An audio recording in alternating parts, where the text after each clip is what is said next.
Good morning students. ನಮಸ್ಕಾರ ವಿದ್ಯಾರ್ಥಿಗಳೇ. ಮತ್ತೊಮ್ಮೆ ನಿಮ್ಮ ಅಚ್ಚುಮೆಚ್ಚಿನ ಎಕ್ಸ್ಪ್ಲೋರ್ ಎಜು ಚಾನಲ್ಗೆ ಸ್ವಾಗತ. ಮೊನ್ನೆ ನಾನೊಂದು ವಿಡಿಯೋ ಮಾಡಿದ್ದೆ. ಅದರಲ್ಲಿ what is the life after JEE ಅನ್ನೋ ಟೈಟಲಲ್ಲಿ ಒಂದು ವಿಡಿಯೋ ಮಾಡಿದ್ದೆ. ಅದರಲ್ಲಿ ಸುಮಾರು ಆಪ್ಷನ್ಸ್ಗಳನ್ನು ಕೊಟ್ಟಿದ್ದೆ ನಿಮಗೆ. JEE ಆಗಲಿಲ್ಲ ಅಂತಂದರೆ ಬೇರೆ ಬೇರೆ ಆಪ್ಷನ್ಸ್ಗಳು ನಿಮ್ಮ ಮುಂದೆ ಏನಿದೆ, ಯಾವ ಕೋರ್ಸ್ಗಳನ್ನು ಕಂಟಿನ್ಯೂ ಮಾಡ್ಬೋದು, ಯಾವ ಬೇರೆ ಬೇರೆ ಪ್ರೈವೇಟ್ ಎಕ್ಸಾಮ್ಗಳ ಯೂನಿವರ್ಸಿಟಿ ಕಾಲೇಜ್ಗಳ ಎಕ್ಸಾಮ್ಗಳನ್ನು ಬರಿಬೋದು, ಮತ್ತು ಯಾವುದ್ಯಾವುದು ನಿಮಗೆ ಒಳ್ಳೆಯ ಆಪ್ಷನ್ಸ್ಗಳಿದೆ ಇಂಜಿನಿಯರಿಂಗ್ ಕೋರ್ಸ್ನ ಕಂಟಿನ್ಯೂ ಮಾಡೋದಕ್ಕೆ ಅನ್ನೋದು ನಿಮಗೆ ಡಿಟೇಲ್ ಆಗಿ ನಾನು ವಿವರಣೆ ಕೊಟ್ಟಿದ್ದೆ. ಅದರಲ್ಲಿ ಬಿಟ್ಸ್ಯಾಟ್ ಒಂದು ಕೂಡ ಇತ್ತು, Birla institute of technology scholarship admission test ಅನ್ನೋ ಥರ. ಬಿಟ್ಸ್ಯಾಟ್ ಅದು one of the prestigious universities R college in India after your NIT and IITs. ಅದರಲ್ಲಿ ನಾನೇನು ಮೆನ್ಷನ್ ಮಾಡಿದ್ದೆ ಅಂತಂದರೆ, ಅಕಸ್ಮಾತ್ ನಿಮಗೆ JEE ಕ್ರ್ಯಾಕ್ ಮಾಡೋಕ್ಕಾಗಿಲ್ಲ ಅಂತಂದರೆ your next option should be BITSAT ಅಂತ ನಾನು ಹೇಳಿದ್ದೆ. ಅದ್ರ ಜೊತೆ VIT ಕೂಡ ಮೆನ್ಷನ್ ಮಾಡಿದ್ದೆ. ಬಿಟ್ಸ್ಯಾಟ್ ಸೆಕೆಂಡ್ ಪ್ರಯಾರಿಟಿ ಆಗಿರುತ್ತೆ ಈಗಿನ ವಿದ್ಯಾರ್ಥಿಗಳಿಗೆ. ಹೀಗಾಗಿ ಇವತ್ತಿನ ವಿಡಿಯೋ ಬಿಟ್ಸ್ಯಾಟ್ 2026 ಎಕ್ಸಾಮ್ ಬಗ್ಗೆ ನಿಮಗೆ ಡಿಟೇಲ್ ಆಗಿ ನಾನು ಇನ್ಫಾರ್ಮೇಷನ್ನ ಶೇರ್ ಮಾಡ್ತಾಯಿದ್ದೀನಿ. ಆಲ್ರೆಡಿ ರಿಜಿಸ್ಟ್ರೇಷನ್ ಓಪನ್ ಆಗಿದೆ ಫಾರ್ ದ 2026 ಸೆಷನ್. ಸೊ ಅದ್ರ ಬಗ್ಗೆ ನಿಮಗೆ ಹೇಳೋದಾದರೆ, ಬಿಟ್ಸ್ಯಾಟ್ 2026 ಅಡ್ಮಿಷನ್ ಟು ಫಸ್ಟ್ ಡಿಗ್ರಿ, ಅವರು UG ಬದಲಿ ಫಸ್ಟ್ ಡಿಗ್ರಿ ಅಂತ ಕರೀತಾರೆ. ಅಂಡರ್ ಗ್ರ್ಯಾಜುಯೇಟ್ ಬದಲಿ first degree BE MSc and B.Pharma. ಇದರಲ್ಲಿ ಮುಖ್ಯವಾಗಿ ನಾನು ಫೋಕಸ್ ಮಾಡೋದು BE, ಬ್ಯಾಚುಲರ್ ಆಫ್ ಇಂಜಿನಿಯರಿಂಗ್. ಅವರಲ್ಲಿ 3 ಕ್ಯಾಂಪಸ್ ಇದೆ, ನಿಮಗೆ ಗೊತ್ತಿರಬೇಕು. ಬಿಟ್ಸ್ ಪಿಲಾನಿ, ಗೋವಾ ಮತ್ತು Hyderabad. Generally top most priority goes to BITS Pilani, ಆಮೇಲೆ ಗೋವಾ, ಆಮೇಲೆ Hyderabad. Depends upon the exam score and the percentage you will get a seat in either Pilani, Goa and Hyderabad. So ಅದರ ಡಿಟೇಲ್ಸ್ ಇವಾಗ ಡಿಸ್ಕಸ್ ಮಾಡ್ತಾ ಹೋಗೋಣ. ನಾವು the registrations are open. You can log in and register and start your preparation for BITSAT also along with your JEE exam. ಅದರ ಬಗ್ಗೆ ನಿಮಗೆ ಹೇಳೋದಾದರೆ application procedure. Application ಆನ್ಲೈನಲ್ಲಿರುತ್ತೆ. Application can only be submitted through official BITS Pilani website, that is admission.bits-pilani.ac.in. ಈ ವೆಬ್ಸೈಟಿಗೆ ಹೋಗಿ ನೀವು first time applicant ಆಗಿದ್ದರೆ ನೀವು ಫ್ರೆಶ್ ಆಗಿ ರಿಜಿಸ್ಟ್ರೇಷನ್ ಮಾಡ್ಕೋಬೇಕಾಗುತ್ತೆ. ಅದರಲ್ಲಿ follow the guidelines to complete your registration. ಎಲ್ಲ ಗೈಡ್ಲೈನ್ಸ್ ಕೊಟ್ಟಿದ್ದಾರೆ, ನಾನು ನಿಮಗೆ ತೋರಿಸ್ತೀನಿ ಲಾಸ್ಟಲ್ಲಿ ಯಾವ ಥರ ರಿಜಿಸ್ಟ್ರೇಷನ್ ಮಾಡ್ಕೋಬೇಕಂತ ಹೇಳಿ. ಬಿಟ್ಸ್ಯಾಟ್ ಎಕ್ಸಾಮು 2 ಸೆಷನಲ್ಲಿ ನಡೆಯುತ್ತೆ for every year. BITSAT 2026 will be conducted in 2 sessions. Session 1 is scheduled between 15th April to 17th April 2026. Second session ಬಂದ್ಬಿಟ್ಟು ನಿಮಗೆ 24th May 2026 to 26th May 2026. ಗೊತ್ತಾಯ್ತಲ್ಲ. Session 1 15 to 17 April 2026. Second session 24th May to 26th May 2026. ನಿಮಗೆ ಯಾವುದೇ ಥರ JEE exam ಡೇಟ್ಗೆ clash ಆಗಲ್ದಂಗೆ ಇವರು ಕೂಡ ಶೆಡ್ಯೂಲ್ ಮಾಡಿರ್ತಾರೆ. ಲಾಸ್ಟ್ ಇಯರು ಸೆಕೆಂಡ್ ಸೆಷನ್ ಜೂನಲ್ಲಿತ್ತು, ಈ ವರ್ಷ ಸ್ವಲ್ಪ ಬೇಗನೆ ಬಿಟ್ಟಿದ್ದಾರೆ. Application deadline, the last date for to apply the session 1 or both the sessions is 16th March 2026. ಅದರಲ್ಲಿ 2 ಆಪ್ಷನ್ ಕೊಟ್ಟಿರ್ತಾರೆ ನಿಮಗೆ. ಇವಾಗ ಒಂದೇ ಸರ್ತಿ 2 ಸೆಷನ್ಗೂ ಕೂಡ ಅಪ್ಲೈ ಮಾಡ್ಬೋದು. ಅದರಲ್ಲಿ ಸ್ವಲ್ಪ ರಿಜಿಸ್ಟ್ರೇಷನ್ ಫೀಸು ಸ್ವಲ್ಪ ಸೇವ್ ಆಗುತ್ತೆ ನಿಮಗೆ. ಇಲ್ಲ ನಾನು ಒಂದೊಂದಾಗಿ ಸಪ್ರೇಟಾಗಿ ಮಾಡ್ತೀನಿ ಅಂದರೆ ನೀವು ಇವಾಗ ಫಸ್ಟ್ ಸೆಷನ್ಗೆ ಅಪ್ಲೈ ಮಾಡಿ, ಅದಾದಮೇಲೆ ಸೆಕೆಂಡ್ ಸೆಷನ್ಗೆ ವಿಂಡೋ ಓಪನ್ ಆಗುತ್ತೆ. ಆಮೇಲೆ ನೀವು ರಿಜಿಸ್ಟ್ರೇಷನ್ ಮಾಡಿ ಸೆಕೆಂಡ್ ಸೆಷನ್ಗೆ ಕೂಡ ಅಪ್ಲೈ ಮಾಡಬಹುದು. So if you are applying for session 1 now, the last date is 16th March 2026 by 5 PM. Registration fees different ಆಗಿದೆ. Male, female, transgender, Indian, foreigner, ಈ ಥರ as per the session chosen and nationality your registration fees varies. Generally ಮೇಲ್ಗೆ 3600 ಇದೆ for 1 session, ಆಮೇಲೆ ಫಿಮೇಲ್ಗೆ 3100 ಇದೆ, ಟ್ರಾನ್ಸ್ಜೆಂಡರ್ಗೆ 3000 ಏನೋ ಇದೆ. Depends upon your category you can apply and pay the registration fees. ಇದರಲ್ಲಿ document upload ಮಾಡಬೇಕಾದ್ರೆ ಅದರಲ್ಲಿ ಸೈಜ್ ಮ್ಯಾಟರ್ ಆಗುತ್ತೆ. ನೀವು ಆಲ್ರೆಡಿ ಗೊತ್ತಿರಬೇಕು, JEE ಎಕ್ಸಾಮಿಗೆ ರಿಜಿಸ್ಟ್ರೇಷನ್ ಮಾಡಿರೋದ್ರಿಂದ ಇದೇನು ದೊಡ್ಡ ಕಷ್ಟದ ಕೆಲಸ ಏನಲ್ಲ. 2 ಡಾಕ್ಯುಮೆಂಟ್ ಅಪ್ಲೋಡ್ ಮಾಡಬೇಕು ನೀವು, ಒಂದು ಫೋಟೋಗ್ರಾಫು ಮತ್ತು ಇನ್ನೊಂದು ಸಿಗ್ನೇಚರು. ಫೋಟೋಗ್ರಾಫು JPG ಅಥವಾ JPEG ಸೈಜ್ ಫಾರ್ಮೆಟಲ್ಲಿ ಇರಬೇಕು. Size 50 KB to 100 KB, MB ಅಲ್ಲ, 50 KB to 100 KB.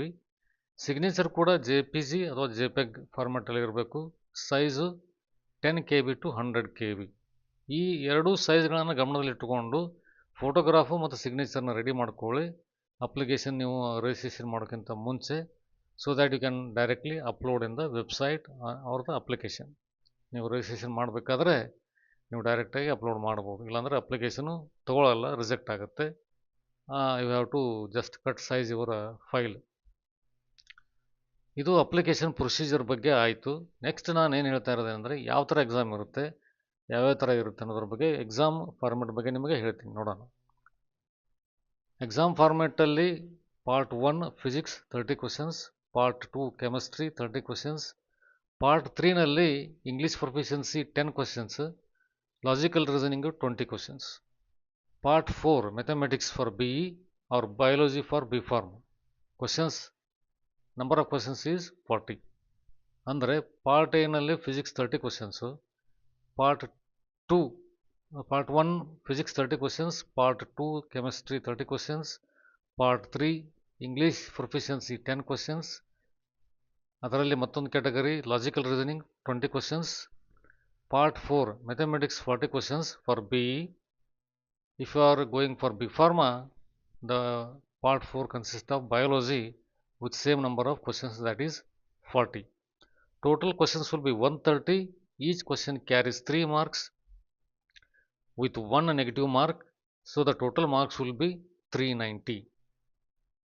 Exam duration will be 3 hours.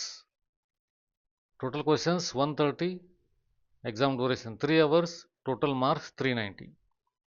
So next ಡಿಟೇಲಲ್ಲಿ ನಾವು ಸ್ಟಡಿ ಮಾಡ್ತಾ ಹೋಗಬೇಕಾದ್ರೆ ಎಕ್ಸಾಮ್ ಫಾರ್ಮೆಟನ್ನು, the exam is 3 hours long and consist of 130 objective type questions. So total questions will be 130. Marking scheme ನಾನು already ಹೇಳ್ದಂಗೆ +3 for the correct option, -1 for the incorrect option, 0 for unattempt. Already ನೀವು JEE exam ಬರೀತಿರೋದ್ರಿಂದ ಇದ್ರ ಬಗ್ಗೆ ನಿಮಗೆ already ಗೊತ್ತಿರುತ್ತೆ. But JEE +4 -1 ಇರುತ್ತೆ, 0 for the ಅನ್ಅಟೆಂಪ್ಟೆಡ್ ಇರುತ್ತೆ. ಇದರಲ್ಲಿ -1 ಇನ್ಕರೆಕ್ಟ್ಗೆ, +3 ಕರೆಕ್ಟ್ ಆಪ್ಷನ್ಗೆ. ಇದು ಒಂದೇ ಚೇಂಜಸ್ಸು. ಅದಾದಮೇಲೆ ನೀವು ಏನಾದರೂ 3 hours ಒಳಗಡೆ ಎಲ್ಲ ಕ್ವಶನ್ಸ್ ಸಾಲ್ವ್ ಮಾಡಿ ಕಂಪ್ಲೀಟ್ ಮಾಡಿದರೆ, you will get a chance to attempt 12 extra questions to boost your marks. ನಿಮ್ಮ ಸ್ಕೋರನ್ನು ಬೂಸ್ಟಪ್ ಮಾಡ್ಕೊಳ್ಳೋಕ್ಕೆ ಅಥವಾ ಜಾಸ್ತಿ ಮಾಡ್ಕೊಳ್ಳೋಕ್ಕೆ, ಅಕಸ್ಮಾತ್ ನೀವು ಕೊಟ್ಟಿರೋ 3 ಗಂಟೆನಲ್ಲಿ ಎಕ್ಸಾಮು ಮೊದಲೇ ಪಾರ್ಟನ್ನು ಕ್ವಶನ್ಸ್ 130 ಕ್ವಶನ್ ಸಾಲ್ವ್ ಮಾಡಿದರೆ, ನಿಮ್ಮಲ್ಲಿ ಇನ್ನೂ ಟೈಮ್ ಉಳಿದಿದ್ರೆ ಅಥವಾ ಮಿಕ್ಕಿದ್ರೆ, you can opt for 12 bonus questions, that is extra questions, 3 from each subject to boost your score. ಅದರಲ್ಲಿ ಏನಾಗುತ್ತೆ ಅಂತಂದರೆ, ಅಕಸ್ಮಾತ್ ನೀವು 130 ಕ್ವಶನ್ನ 3 ಅವರ್ಗಿಂತ ಮುಂಚೆನೇ ಮುಗಿಸಿ, ನಿಮಗೆ ಎಷ್ಟೋ ಸ್ವಲ್ಪ ಒಂದು ಅರ್ಧ ಗಂಟೆನೋ 15 ನಿಮಿಷನೋ ಟೈಮ್ ಉಳಿದಿದ್ರೆ, ಈ 12 ಕ್ವಶನ್ಸು ಆಟೋಮೆಟಿಕ್ಲಿ ಓಪನ್ ಆಗಿ ಆಪ್ಟ್ ಮಾಡುತ್ತೆ ನಿಮಗೆ. If you choose to attempt these extra questions, you can try to boost your score. But however, once you start the bonus session, you cannot go back and change your answers to the original 130 questions. ಇದು ಒಂದು trick ಅಲ್ಲಿ, please keep it in mind. ನೀವು ಇವಾಗ ಏನಾಗಿರುತ್ತೆ, ಆಪ್ಷನ್ಗಳನ್ನ tick ಮಾಡ್ತಾ ಹೋಗಿರ್ತೀರಿ 130 ಕ್ವಶನ್ಸಲ್ಲಿ. ಅದರಲ್ಲಿ ನೀವು mark for review ಅಂತ ಏನಾದರೂ ಮಾಡಿದರೆ, ಅದನ್ನು ನೀವು 12 ಕ್ವಶನ್ಸ್ ಅಟೆಂಪ್ಟ್ ಮಾಡೋಕ್ಕಿಂತ ಮುಂಚೆ ಫೈನಲ್ ಆನ್ಸರ್ನ ಚೂಸ್ ಮಾಡಿ 130 ಕ್ವಶನ್ಸನ್ನು ಕಂಪ್ಲೀಟ್ ಮಾಡಬೇಕು. ನೀವು ಒಂದು ಸರ್ತಿ ಈ 12 ಕ್ವಶನ್ಸ್ ಅಥವಾ ಬೋನಸ್ ಕ್ವಶನ್ನ ಚೂಸ್ ಮಾಡಿದರೆ, ನೀವು ವಾಪಸ್ಸು 130 ಕ್ವಶನ್ಸಿಗೆ ಅಥವಾ ಆ ಫಸ್ಟ್ ಸೆಕ್ಷನಿಗೆ ಹೋಗೋಕ್ಕಾಗೋದಿಲ್ಲ. ನೀವು ಆನ್ಸರ್ನ ಎಡಿಟ್ ಆಗಲಿ ಚೇಂಜ್ ಮಾಡೋದಾಗಲಿ ಆಗೋದಿಲ್ಲ. So freeze your answers for these original 130 questions, then attempt these 12 extra questions if time permits. So this is a trick what BITSAT is following. But ನೀವು ಕರೆಕ್ಟಾಗಿ ಮೊದಲೇ ಮಾರ್ಕ್ ಮಾಡ್ತಾ ಹೋಗಿದ್ದರೆ, there is no doubt at all, you can definitely attempt these 12 bonus questions which will add some extra bonus marks to your original score. ಯಾಕಂದರೆ cut off high ಇರೋದ್ರಿಂದ if you are competing for computer science and main courses, this is an extra option, extra provision they have given you to boost up your score. ಗೊತ್ತಾಯ್ತಲ್ಲ, +3 for the correct answers, -1 for the incorrect one, 0 for the unattempted questions. After that, if you want to go for a bonus questions, 12 extra questions will appear, 3 from each section or each subject. But once you start attempting these 12 questions, you cannot go back to your original 130 questions to edit or change your answer. ಗೊತ್ತಾಯ್ತಲ್ಲ. So eligibility criteria ನೋಡ್ತಾ ಹೋದರೆ subject requirement physics, chemistry, mathematics for B E, biology for B pharma and plus English. Minimum marks ಅಗ್ರಿಗೇಟಲ್ಲಿ 75% P C ಎಮ್ಮಲ್ಲಿ ಇರಬೇಕು ಅಥವಾ P C ಬಿನಲ್ಲಿ ಇರಬೇಕು. Minimum 60% in each individual subject, physics, chemistry, maths and bio. Minimum 60% ನೀವು score ಮಾಡಿರಬೇಕು. Year of passing should be 2026 if you are in a 12th grade, or for those who have passed in 2025 and taken a drop for JEE or another exams, you are all also eligible. ಅಂದರೆ 2026ಅಲ್ಲಿ 12th board exam ಬರಿತಾ ಇರೋರು eligible ಆಗಿರ್ತಾರೆ. ಅದರ ಜೊತೆಗೆ ನೀವೇನಾದರೂ 2025ನಲ್ಲಿ board ಎಕ್ಸಾಮನ್ನು ಮುಗಿಸಿ drop ತೊಗೊಂಡು ಮತ್ತೇನಾದ್ರು ಬೇರೆ ಎಕ್ಸಾಮ್ಗಳಿಗೆ JEE ಅಥವಾ ಬೇರೆ ಎಕ್ಸಾಮ್ಗಳಿಗೆ ಟ್ರೈ ಮಾಡ್ತಾಯಿದ್ರು ಕೂಡ ನಿಮಗೆ ಬಿಟ್ಸ್ಯಾಟಲ್ಲಿ ಇನ್ನೊಂದು ಚಾನ್ಸ್ ಸಿಗುತ್ತೆ 2026 ಎಕ್ಸಾಮ್ ಬರೆಯೋದಕ್ಕೆ. Sometimes there is also provision that direct admission for the board toppers, ಈ ರೆಸ್ಪೆಕ್ಟಿವ್ ಸ್ಟೇಟ್ ಬೋರ್ಡ್ ಟಾಪರ್ಸ್ ಏನಾದರೂ ಇರ್ತಾರಲ್ಲ ಅವರಿಗೆ ಡೈರೆಕ್ಟ್ ಅಡ್ಮಿಷನ್ ಕೊಡ್ತಾರೆ. ಅವರು first rank holders of any central or state board are offered direct admission to their program of choice by passing the BITSAT score requirement. ನೀವು BITSAT ಬರೀರಿ ಅಥವಾ ಬರೀದೇ ಇರಲಿ, ಅಕಸ್ಮಾತ್ ನೀವು ನಿಮ್ಮ ಸ್ಟೇಟಲ್ಲಿ CBSE ಆಗಲಿ ಸ್ಟೇಟ್ ಬೋರ್ಡ್ ಎಕ್ಸಾಮಲ್ಲಿ ಫಸ್ಟ್ ರ್ಯಾಂಕ್ ಬಂದಿದ್ದರೆ you can take direct admission to BITSAT ಅಥವಾ Birla institutes. There is no need to go for BITSAT exam. ಇಷ್ಟು ಎಲಿಜಿಬಿಲಿಟಿ ಕ್ರೈಟೇರಿಯಾ ಆಯಿತು, ಎಕ್ಸಾಮ್ ಡೀಟೇಲ್ಸ್ ಆಯಿತು, ಎಕ್ಸಾಮ್ ಫಾರ್ಮೆಟ್ ಆಯಿತು, ಅಪ್ಲಿಕೇಶನ್ ಪ್ರೊಸೀಜರ್ ಆಯಿತು, ಅಪ್ಲಿಕೇಶನ್ಗೆ ಯಾವ ಥರ ನೀವು ವೆಬ್ಸೈಟ್ ಯೂಸ್ ಮಾಡಬೇಕು ಅನ್ನೋದನ್ನು ನಾನು ಹೇಳಿದೆ. ಎಲ್ಲನೂ ಕ್ಲಿಯರಾಗಿ ಅರ್ಥ ಮಾಡ್ಕೊಳ್ಳಿ ಆ್ಯಂಡ್ ಎಲ್ಲ ಡಾಕ್ಯುಮೆಂಟ್ಸ್ನ ರೆಡಿ ಇಟ್ಕೊಳ್ಳಿ. ಯು ಕ್ಯಾನ್, ಟೈಮ್ ಇರೋದ್ರಿಂದ ಏನು ಕಷ್ಟ ಇಲ್ಲ, ಆರಾಮಾಗಿ ನಿಧಾನವಾಗಿ ಟೈಮ್ ಸಿಕ್ಕಾಗ ಕ್ಲೀನಾಗಿ ರಿಜಿಸ್ಟ್ರೇಷನ್ನ ಮಾಡ್ಕೋಬೋದು. ಅದರಲ್ಲಿ ನಿಮಗೆ ನೀವು ಅಕಸ್ಮಾತ್ ಪ್ರೊಸೀಜರ್ನ ಫಾಲೋ ಮಾಡ್ತಾ ಹೋಗೋದಾದರೆ ಇದರಲ್ಲಿ ಏನಿದೆ, ನಾನು ನಿಮಗೆ ಬಿಟ್ಸ್ ಪಿಲಾನಿ ವೆಬ್ಸೈಟ್ ತೋರಿಸ್ತೀನಿ. ಇವಾಗ bitsAdmission.com ಅಲ್ಲಿ ನೀವು ಇಲ್ಲಿ ಹೋದರೆ ಬಿಟ್ಸ್ಯಾಟ್ 2026 ಇದೆ. Click here to apply for BITSAT 2026 for admission to first degree BE MSc B.Pharm exam ಅಂತ ಇದೆ. ಸೊ ಅದನ್ನು ಓಪನ್ ಮಾಡಿದಾಗ ನೀವು ಈ ಥರ ಕಾಣಿಸುತ್ತೆ. ಇದರಲ್ಲಿ ನಿಮಗೆಲ್ಲ ಇನ್ಫಾರ್ಮೇಷನ್ ಕೊಟ್ಟಿದ್ದಾರೆ ಅವರು. ನಾನು ಹೇಳ್ದಂಗೆ fees structure, registration fees 3600 for mail for 1 session, female 3100, transgender 3000 ಹೇಳಿದ್ದೆ ನಾನು, 3100 ಇಟ್ಟಿದ್ದಾರೆ. ಬೋತ್ ಸೆಷನ್ ಆದರೆ 5600, 4600, 4600. ದುಬೈ ಫಾರಿನರ್ಸ್ ಆದರೆ 7250, 9250. ಈ ಥರ ಎಲ್ಲ ಬೇರೆ ಬೇರೆ ಇದನ್ನು ಕೊಟ್ಟಿದ್ದಾರೆ ಅವರು ಫೀಸ್ ಸ್ಟ್ರಕ್ಚರು. ಇಲ್ಲಿ ಇಮೇಜ್ ಲೋಡ್, ಅಪ್ಲೋಡ್ ಡಾಕ್ಯುಮೆಂಟ್ಸ್ ಎಲ್ಲ ಕೊಟ್ಟಿದ್ದಾರೆ, ಯಾವ ಥರ ಮಾಡ್ಬೇಕು ಅನ್ನೋದನ್ನು ಇಲ್ಲಿ ಗೈಡ್ಲೈನ್ಸ್ ಕೂಡ ಕೊಟ್ಟಿದ್ದಾರೆ. So date session 1, session 2, application last date ಕೊಟ್ಟಿದ್ದಾರೆ, ಇಮೇಲ್ ಅಡ್ರೆಸ್ಸು, ಬರ್ತ್ ಸರ್ಟಿಫಿಕೇಟ್ ಎಲ್ಲನೂ ನೀವು JEE ಎಕ್ಸಾಮಿನೇಷನ್ಗೆ ಏನು ರಿಜಿಸ್ಟ್ರೇಷನ್ ಮಾಡಿದ್ದೀರಿ ಆಲ್ಮೋಸ್ಟ್ ಸೇಮ್ ಇರುತ್ತೆ, ಯಾವುದೇ ಥರ ಭಯ ಬೇಡ. ಸೊ ನಿಮಗೆ ಇವಾಗ ಯಾವುದಾದ್ರೂ ಇನ್ಫಾರ್ಮೇಷನನ್ನು ನೀವು ಹಂಚ್ಕೊಳ್ಳೋದಾದರೆ ಕೂಡ ಇದರಲ್ಲಿ ಎಲ್ಲ ಕೊಟ್ಟಿದ್ದಾರೆ. ಬ್ರೌಚರ್ ಕೊಟ್ಟಿದ್ದಾರೆ, FAQ ಕೊಟ್ಟಿದ್ದಾರೆ, how to upload the documents ಎಲ್ಲ ಕೊಟ್ಟಿದ್ದಾರೆ. ಇದನ್ನೆಲ್ಲ ಓದ್ಕೊಂಡು ನೀವು ಅಕಸ್ಮಾತ್ ನಿಮಗೆ ಕ್ವರಿ ಬೇಕಾದ್ರೆ ಇಮೇಲ್ ಹಾಕ್ಬೋದು. ಇದರಲ್ಲಿ ಹೆಲ್ಪ್ಲೈನ್ ನಂಬರ್ ಕೊಟ್ಟಿದ್ದಾರೆ, ಇಂಟರ್ನ್ಯಾಷನಲ್ ನಂಬರ್ ಕೂಡ ಕೊಟ್ಟಿದ್ದಾರೆ ಇಂಟರ್ನ್ಯಾಷನಲ್ ಸ್ಟೂಡೆಂಟ್ಸಿಗೆ. ಸೊ ಇದನ್ನೆಲ್ಲ ಫಾಲೋ ಮಾಡಿ ಬಿಟ್ಸ್ಯಾಟ್ ಎಕ್ಸಾಮಿಗೆ ರಿಜಿಸ್ಟ್ರೇಷನ್ ಮಾಡಿಕೊಂಡು ಪ್ರಿಪೇರ್ ಆಗಿ.